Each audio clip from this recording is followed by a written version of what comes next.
Elaine Mercer was not the kind of woman who stopped walking for anything. Not for traffic, not for small talk, and definitely not for feelings she had already packed away in the back of her mind. Like old boxes she had no plans to open. At 41, she moved through airports the way she moved through boardrooms, fast, focused, and with the kind of quiet confidence that made people step aside without her having to ask. Her coat was pressed, her carry-on was Italian leather, and the deal. By any measure, Elaine Mercer had won. And yet, if you look closely enough, past the expensive watch and the perfectly straight posture, there was something behind her eyes that no amount of success had ever quite managed to fill. She had learned to live with that feeling, the way you learn to live with a scar. You stop looking at it directly, you just keep moving. But life has a funny way of making you stop, especially in the places you least expect it, like a departure terminal in Paris on a Tuesday afternoon. When your flight is delayed and the one chapter of your life you thought was finally closed decides to walk through the door. She was a cosmetics chemist living in a mid-sized house in New Jersey. Working 14-hour days in a lab she had converted from a spare bedroom, raising twin daughters named Nora and Iris, with a husband she had once believed was her greatest supporter.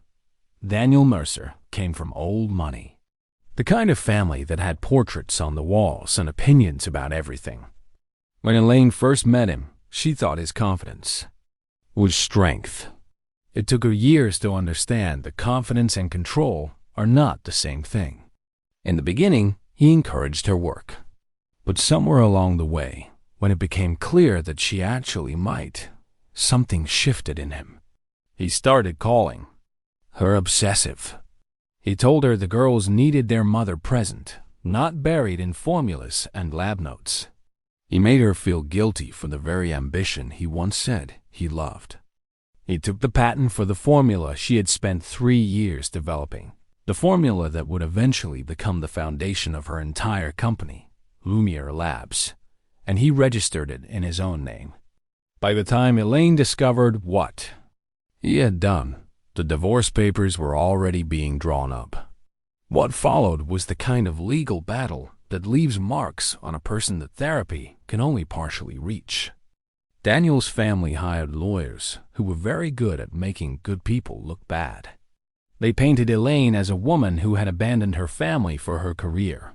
They used her late nights, her work trips, and her driven personality as evidence that she was not fit to be a primary parent.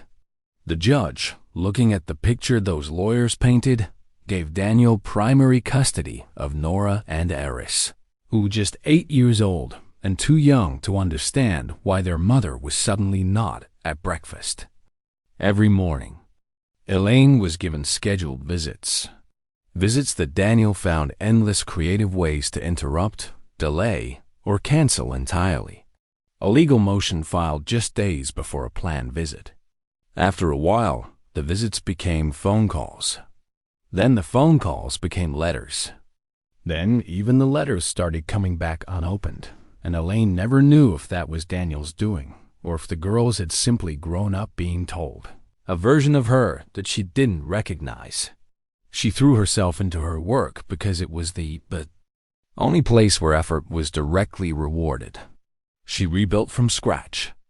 She fought for the rights to her formula through a separate civil case that took years and cost, and nearly everything she had saved. She won, eventually, and she used that win as the first brick in something she built entirely by herself, until Lumiere Labs was on the cover of magazines, and her face was the one people pointed to when they talked about women who had refused to stay down. She told herself she was doing it for the girls, that one day they would understand, that one day she would be able to show them something real, something that proved she had never stopped fighting, even when the fight looked nothing like what they could see. She just never imagined that one day would come the way it did. Without warning, without preparation, in the middle of a crowded airport, on an ordinary afternoon that was about to become anything but the lounge at Charles Day, Gaul was the kind of place designed to make wealthy people feel like the rest of the world didn't exist. Soft lighting, leather chairs, espresso that actually tasted like something, and glass walls that let you watch the terminal without being part of it. Elaine had been sitting there for 40 minutes, her laptop open, a contract on the screen. That she had read the same paragraph of 4 times without absorbing a single word. The delay was 2 hours, maybe more. Something about weather coming in from the north. She didn't mind delays the way she used to. When you've built the kind of life where your schedule bends around you instead of the other way around, waiting becomes almost peaceful. She ordered a second espresso, crossed one leg over the other, and let her eyes drift toward the terminal, the way they sometimes did when her brain needed a few seconds to just exist without producing anything. That was when she saw him. It wasn't dramatic the way these moments are in movies. There was no slow motion, no swelling music, no thunderclap. It was just a man standing near Gate B14, slightly older than she remembered, wearing a gray jacket she didn't recognize, holding his phone to his ear with that particular tilt of the head she had spent years of her life looking at across dinner. Tables and arguments and silences that stretched on longer than any fight ever could. Daniel. Her chest did something she hadn't given it permission to do. Not pain exactly. More like the feeling of stepping on a stair in the dark that you thought was there and wasn't. That half second of your whole body recalibrating. She didn't move. She told herself she was being calm, professional, rational. All the things she had trained herself to be over 6 years of having absolutely no other choice. But then her eyes moved, the way eyes always do when they're looking for something they've been quietly searching for without admitting it, and she saw them. 2 girls, tall for their age, both of them, standing a few feet behind Daniel with the kind of posture that teenagers have when they're somewhere they didn't choose to be. One of them had her arms crossed loosely, looking down at her phone. The other was standing slightly apart, staring at nothing in particular, and even from this distance, even through a floor-to-ceiling pane of glass and 6 years of silence, Elaine knew those faces the way she knew her own hands. Nora, Iris. They were 14 now. She had done the math so many times over the years that the number lived in her head, like a permanent resident. 14. Her daughters were 14 years old, and they were standing 20 meters away from her, and they had no idea. They had grown in the exact ways she had tried to imagine, and completely beyond anything her imagination had been capable of. Nora was taller, with Elaine's own sharp jawline and something serious in the way she held herself, like a girl who had learned early to take up space carefully. Iris stood slightly softer, her shoulders carrying what looked like the weight of a feeling she hadn't put down in a while. Want anyone to notice you've been crying? Something in Elaine's chest cracked open like a window that had been painted shut for years. She had built walls that were not dramatic or obvious, just solid and functional, the kind that don't announce themselves, but hold everything in place. She felt those walls now in a way she only ever felt them when something was pressing hard against the other side. Daniel was still on his phone, completely unaware. The girls were behind him, close but somehow separate, the way children look when they've learned that the adult in front of them is not really paying attention. And then, in the particular way that life sometimes decides it's done waiting for you to be ready, Nora looked up, not toward Daniel, not toward the departures. Bored, directly at the glass, directly at Elaine. For a moment, neither of them moved. Elaine didn't breathe. She wasn't sure Nora was even seeing what she thought she was seeing, because sometimes hope and distance play tricks on you, and you see what you want instead of what's real. But then Nora's expression changed, not into a smile, not into tears, into something quieter and more certain than either of those things. Recognition. Pure, Undeniable 6 years in the making recognition. And then Nora reached over, grabbed her sister by the wrist without a single word of explanation, and started. Walking straight toward the glass dot, Elaine stood up before she made a conscious decision to stand up. That's the thing about certain moments. Your body moves first, and your mind catches up somewhere in the middle. The kind of steadiness that was mostly performance and only partly real. The noise of the airport came back all at once. Announcements overhead, rolling luggage, the low hum of hundreds of people going somewhere. And cutting through all of it, two teenage girls walking toward her with the kind of purpose that made the crowd seem to part without noticing it was doing so. Elaine stopped a few feet outside the lounge entrance. She didn't trust her legs to keep moving. She didn't trust much of anything in her body right now except the part that was absolutely certain those were her daughters, and that, whatever happened in the next 60 seconds, was going to matter for the rest of all of their lives. Nora reached her first. She stopped close enough that Elaine could see the small scar above her left eyebrow, the one she got falling off a bike when she was 6. The one Elaine had pressed a cold cloth to while Nora cried, and Elaine told her she was the bravest person she had ever met. That scar was still there. Nora was not 6 anymore. She was 14, and she was standing in front of her mother in a Paris airport, and she looked her directly in the eyes with a steadiness that honestly took Elaine's breath away. And then Nora said it, quietly, clearly, without anger, without performance. Just the plain and devastating weight of truth delivered by a teenager who had clearly been carrying it for a very long time. She said they had been trying to find her for 2 years. She said their father had told them, for years, that Elaine had chosen her work over them, that she had walked away by choice, that the calls stopped because Elaine stopped making them, that the visits fell apart because Elaine let them. Nora said she and Iris had believed that for a long time, because they were children and he was their father, and you believe what the people raising you tell you, especially when you have nothing to compare it to. But then Nora found an interview, then another one, then a profile in a magazine where Elaine had been asked about the personal cost of building her company and had paused for a long moment before saying, quietly, that the 2 greatest things she had ever made weren't in any lab. Nora said she knew immediately. She said she read everything after that. Every article, every interview, every public record she could find. She found the court documents. She found the timeline. She found enough to understand that the story she had been handed as a child was not the whole story, and possibly not even close to the true one. Iris, standing just half a step behind her sister, looked at Elaine with eyes that were still wet from whatever had been happening before they crossed this terminal. Looked at Elaine with eyes that were still wet from whatever had been happening before they crossed this terminal, and said something even quieter than what Nora had said, but somehow heavier. She asked if Elaine had ever tried to come back for them. Just that. No accusation wrapped around it. No edge.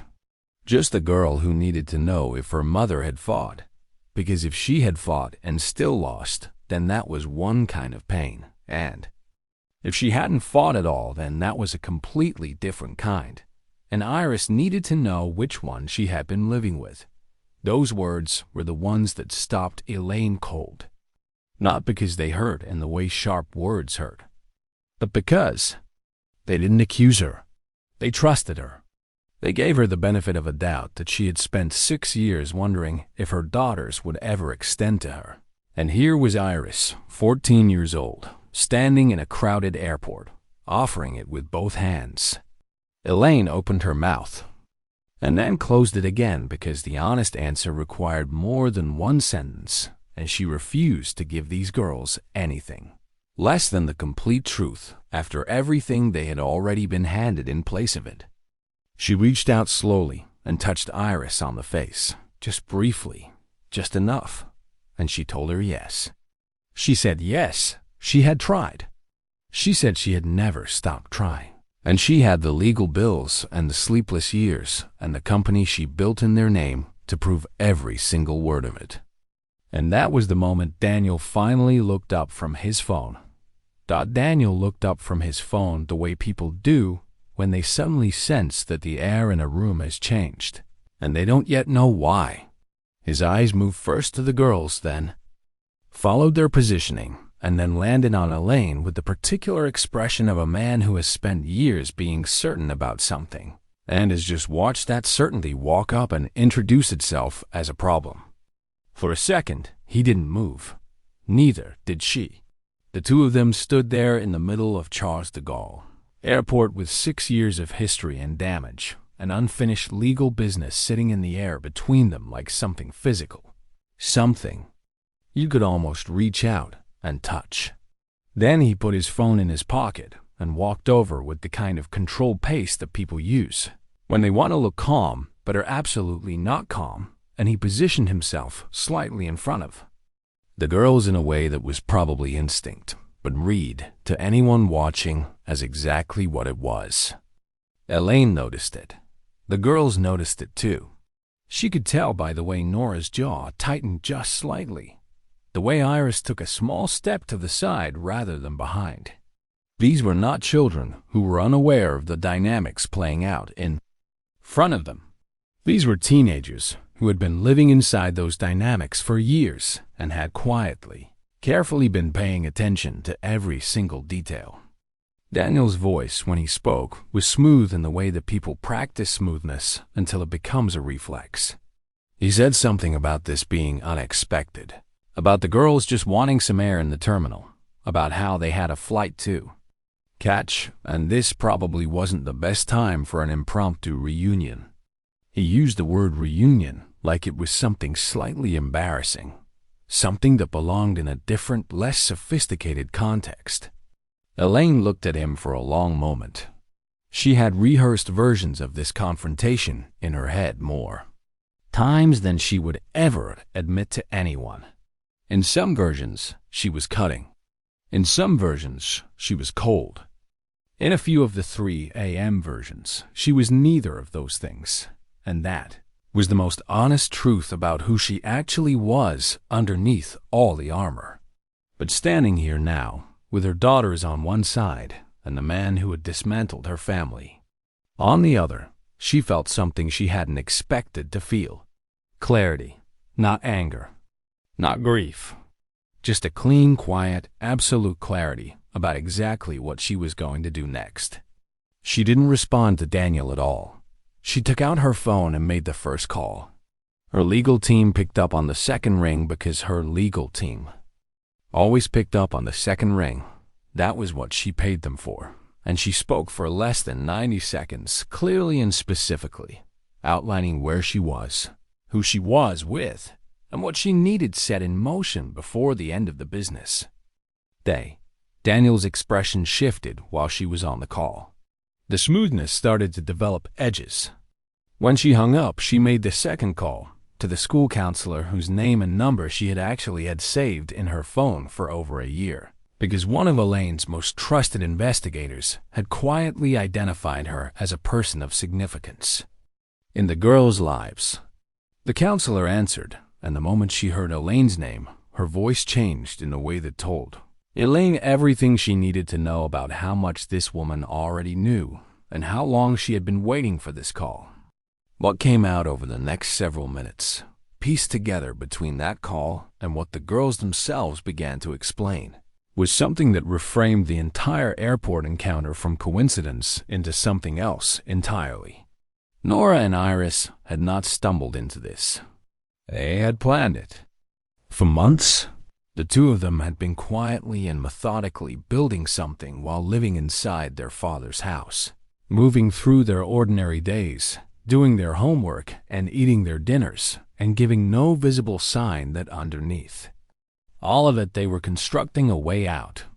They had been saving emails, documenting conversations, writing dates and details in a notes app that Nora had password protected and backed up to a cloud account Daniel didn't know existed. They had found a teacher they trusted who had helped them understand what was and wasn't legal in terms of what they could record and keep. They had not told a single friend because they understood, with a maturity that made Elaine's chest ache, that the only way this worked was if nobody talked. And then they had done the one thing that required the most patience of all. They had waited for the right moment. And when Nora came across a business article confirming Elaine's travel schedule through Paris, she had spent 2 weeks carefully, casually, planting the idea of a Paris spring break trip in Daniel's mind until he believed it was his own. The whole thing had been theirs. Every piece of it. Daniel, understanding now the full shape of what had been built around him while he wasn't paying attention, looked at his daughters with an expression Elaine had never seen on his face in all the years she had known him. He looked genuinely caught, not just legally, personally, the way a person looks when they realize that the people they underestimated had been watching them far more carefully than they had ever thought to watch back. He started to say something about lawyers, about custody agreements, about how none of this would hold up, and she knew it. Elaine let him finish. She waited the full length of whatever he was saying with the patience of someone who has already made their moves and is simply watching the board. And then she said, quietly and without a single raised note in her voice, that she would see him in court and that it would be the last time. Then she turned away from him completely, the way you close a chapter that has nothing left worth reading, and she looked at her daughters, her 14-year-old daughters, who had found her not because fate was kind, but because they were brave, and for the first time in 6 years, the three of them were standing on the same side of everything. The courtroom, 3 months later, was nothing like the movies make them out to be. There was no dramatic music, no moment where the yeoman was. Entire room gasped, no single speech that changed everything in 60 seconds. It was fluorescent lighting and uncomfortable chairs and a lot of waiting. And then a judge reading from documents in a steady, unhurried voice while Elaine sat at a table with her lawyers and kept her hands flat on her thighs to stop them from doing anything that would betray how hard her heart was beating. But when it was over in the most complete way she had ever experienced anything being over. The judge had spoken with Nora and Iris privately, the way judges do with children who are old enough to have their own clearly expressed wishes. And whatever those two girls had said in that room, they had said it with the same quiet certainty they had carried through a Paris airport 3 months earlier, because the ruling came back with shared legal custody, primary residence flexible, by the girl's own preference, and a referral of Daniel's financial conduct, including the original patent theft from years ago, to civil proceedings that his lawyers were going to have a very long and expensive time navigating. Daniel left the courthouse without speaking to anyone. Elaine watched him go and felt almost nothing, which surprised her, and then didn't surprise her at all, because the truth was that she had already moved on from that part of the story before the judge ever opened his mouth. The verdict was just paperwork, confirming what had already shifted in that terminal in Paris, the moment her daughters walked through a crowd toward her like they had been practicing the direction their whole lives. The part that actually mattered was already happening. It was happening on a Saturday morning, about 6 weeks after the ruling, in the apartment Elaine kept in Paris because her company's European headquarters was there and because she had quietly, over the past several years, decorated it in the particular way of someone who was hoping one day to have people in it worth decorating for. The kitchen had a wide island with bar stools. She had bought those bar stools 2 years ago and had eaten alone at that island, approximately 200 times since then without ever once sitting on the side that faced the window, because that side somehow always felt like it belonged to someone who hadn't arrived yet. That Saturday morning, Nora was on that side of the island with a book open in front of her and a cup of tea. She kept forgetting to drink because she was too absorbed in whatever she was reading, her legs tucked. underneath her on the bar stool in a way that looked deeply uncomfortable and clearly wasn't bothering her at all. Iris was at the stove. She had asked, the night before, if she could make breakfast, and Elaine had said yes without asking what she was planning, because she had already learned in 6 weeks of weekends and school holidays and video calls that Iris in a kitchen was someone who knew exactly what she was doing and did not particularly need an audience. She was making something that smelled like brown butter and cinnamon and something else Elaine couldn't identify and was not going to interrupt to ask about because the smell alone was already one of the best things that had happened in that apartment since she moved into it. Elaine was sitting across the island from Nora with her phone in her hand and 3 unread emails on the screen that she had not looked at once in the past 20 minutes because she kept getting distracted by the same thing, her daughters. Just the simple, staggering fact of them being there, being real, being present in her kitchen on a Saturday morning like it was ordinary, like it was something that happened all the time, like 6 years of distance and silence.